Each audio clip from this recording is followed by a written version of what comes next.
आज के समय में हर 20 साल के नौजवान को इतनी चिंता होती है कि चिंता की वजह से उनका किसी भी काम में मन ही नहीं लग रहा। वह हमेशा परेशान ही रहते हैं। ना तो वह अंदर से खुश होते हैं और ना ही उनके अंदर कार्य करने की शक्ति है। फिर भला उन्हें कामयाबी कैसे मिलेगी, वह अपनी मंजिल तक कैसे पहुंचेंगे। ऐसा करके वह खुद का ही नुकसान करते हैं। समय से पहले उनको बीमारी घेर लेती है।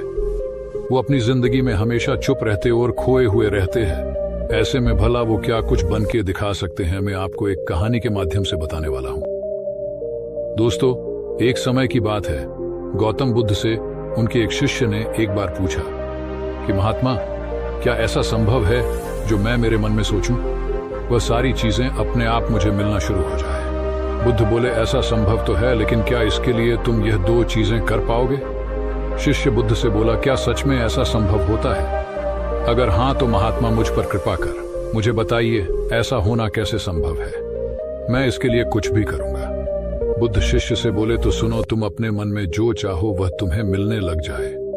इसका पहला उपाय यह है कि तुम्हें अपने मन को अपने नियंत्रण में लाना सीखना होगा। जब तुम्हारा मन पूरी तरह से तुम्हारे काबू में आएगा, तब उस दिन तुम्हें अपनी मनचाही चीजें मिलना शुरू होंगी। शिष्य बुद्ध से बोला, लेकिन गुरुजी, मन को वश में कैसे लाया जाता है और इस समस्या का दूसरा उपाय क्या है? बुद्ध शिष्य से कहते हैं, मन को वश में लाने का सबसे पहला और महत्वपूर्ण उपाय अपनी इंद्रियों को संयमित करना होता है। तुम्हारी पांचों इंद्रियां जब तुम्हारे वश में होंगी, तभी तुम अपने मन को वश में करने में कामयाब हो पाओगे।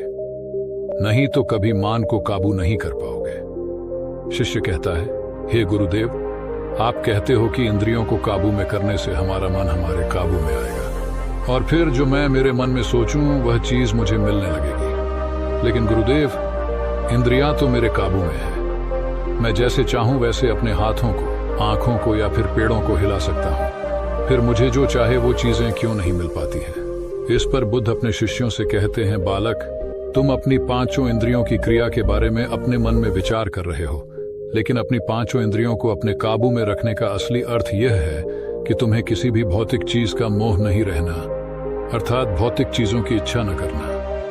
परंतु जब मनुष्य के मन के अंदर अलग अलग प्रकार के मोह उत्पादित होते हैं, तब उसका मन उन चीजों को देख दुखी होता है, जिस वजह से वह व्यर्थ की चिंता में फंसता चला जाता है।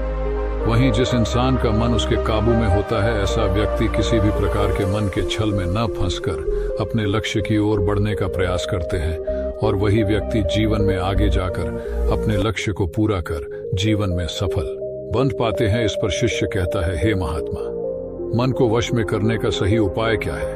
किस प्रकार मैं अपने मन को अपने वश में कर सकूंगा? और गुरुदेव, दूसरा उपाय क्या है जिससे मैं अपनी मनचाही चीजों को पा सकता हूं? बुद्ध उस शिष्य से कहते हैं, तुम्हें अगर अपने मन को वश में करने का उपाय पता करना है तो तुम सामने दिख रहे पेड़ के नीचे 1 महीना हर दिन 2 घंटों के लिए मौन रहकर ध्यान करना सीखो। जैसे ही तुम्हारे इन 30 दिनों का सफर खत्म होगा, वैसे ही तुम्हें अपने मन को काबू में करने का उपाय मिल जाएगा। जिस दिन तुम्हें अपने मन को काबू में करने का उपाय पूरी तरह से हो गया, उसी दिन से तुम अपने मन में जिस भी चीज का विचार करोगे, वही चीज तुम्हें प्राप्त होना शुरू होगी। अगर तब तुम पैसे के बारे में या फिर संसार में मौजूदा किसी भी चीज के बारे में अपने मन में विचार करते हो, तो वह विचार तुम्हें अपनी मनचाही चीज को प्राप्त करने में तुम्हारी मदद करेगा। पर इसके लिए तुम्हें अपने मन को वश में कर पाना अत्यंत जरूरी है। जब तुम अपने मन को वश में कर लोगे, तभी मैं तुम्हें दूसरे उपाय के बारे में बताऊंगा। शिष्य बुद्ध को प्रणाम कर कहता है, यह तो काफी आसान कार्य है। 1 महीना ही क्या, मैं 1 साल तक 2 घंटे उस पेड़ के नीचे बैठ सकता हूं। आप मुझे आज्ञा दें, कल से ही मैं ध्यान में बैठने के लिए तैयार हूं। बुद्ध शिष्य से बोले, ठीक है, तुम पहले 30 दिन उस पेड़ के नीचे मौन रहकर ध्यान करके बैठकर दिखा दो, फिर हम आगे बात करेंगे। उस शिष्य को लगता है, गुरुदेव ने तो मुझे बहुत ही आसान कार्य सौंपा है, इसे तो मैं आसान पूर्वक कर सकता हूं। इसमें कौन सी बड़ी बात है? 1 महीना पेड़ के नीचे ध्यान ही तो लगाना है, इससे मैं आसानी से कर सकता हूं। शिष्य दूसरे दिन गौतम बुद्ध को प्रणाम कर उस पेड़ के नीचे मौन रूप से बैठ गया। 3-4 दिन तक ऐसे ही चलता रहा। शिष्य हर दिन बुद्ध के पास जाता है, उनको प्रणाम करता है और उस पेड़ के नीचे जाकर मौन रूप से ध्यान करना प्रारंभ करता है। लेकिन जब छठे दिन रोज की तरह शिष्य उस पेड़ के नीचे बैठने गया, तब उस समय उसका मन बेकाबू होने लगता है। उसके मन में अलग अलग चीजों के विचार आना शुरू होते हैं। उसने अब तक जिस लोगों से बुरा बर्ताव किया, अपने साथ गुरुकुल में प्रश रहे भाइयों को उसने हर बार कैसे मूर्ख बनाया और अपनी तारीफ करने के लिए गुरुजी को कब कब झूठ बोला, इन सारी बातों के विचार उसके मन में उत्पादित होने लगे, जिससे उसका पूरी तरह ध्यान में मन लगना बहुत ही मुश्किल होने लगा। थोड़े दिन बीते। आज उस शिष्य का मौन रहकर ध्यान करने का 17वां दिन था, लेकिन उसके मन में बार बार आते हुए गलत विचार से उसके ध्यान को ठीक से करने नहीं दे रहे थे। इसके लिए उसने मन में निर्णय किया, मैं इस समस्या का हल गुरुदेव से पूछता हूं, उन्हें इसका हल जरूर पता होगा। 18